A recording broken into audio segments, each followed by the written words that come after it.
മുൻഗണന നമുക്ക് ഇംഗ്ലീഷിൽ ഉപയോഗിക്കാവുന്ന വാക്കുകളാണ് പ്രിയോറിറ്റി അല്ലെങ്കിൽ preference. Your priority should always be your health. നിങ്ങളുടെ മുൻഗണന എപ്പോഴും നിങ്ങളുടെ ആരോഗ്യമായിരിക്കണം. പ്രധാനപ്പെട്ടത് അല്ലെങ്കിൽ നിർണായകം, ഇമ്പോർട്ടൻറ്റ്, അതുപോലെ മെയിൻ, ഈ വാക്കുകളാണ് നമ്മൾ സാധാരണ ഉപയോഗിച്ച് വരാറുള്ളത്.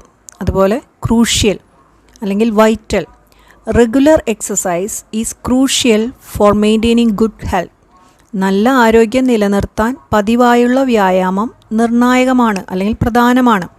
ആധിപത്യം, ഡൊമിനൻസ് അല്ലെങ്കിൽ അതോറിറ്റി, സുപ്രീമസി, സുപ്പീരിയോറിറ്റി, പവർ, ഈ വാക്കുകളൊക്കെ ഉപയോഗിക്കാം. സ്വാധീനം, ഏറ്റവും ആപ്റ്റായിട്ട് നമുക്ക് ഉപയോഗിക്കാവുന്ന വാക്കാണ് ഇൻഫ്ലുവൻസ്. അതേപോലെ പവർ, കൺട്രോൾ, അതൊക്കെ സന്ദർഭം അനുസരിച്ച് ഉപയോഗിക്കാം. പിന്നെ വേറൊരു വാക്കാണ് leverage. She has high influence inside authority. അതോറിറ്റിയുടെ ഉള്ളിൽ അവൾക്ക് വളരെ പ്രധാനമായ ഒരു സ്വാധീനമുണ്ട് അല്ലെങ്കിൽ വളരെ വലിയ സ്വാധീനമുണ്ട്.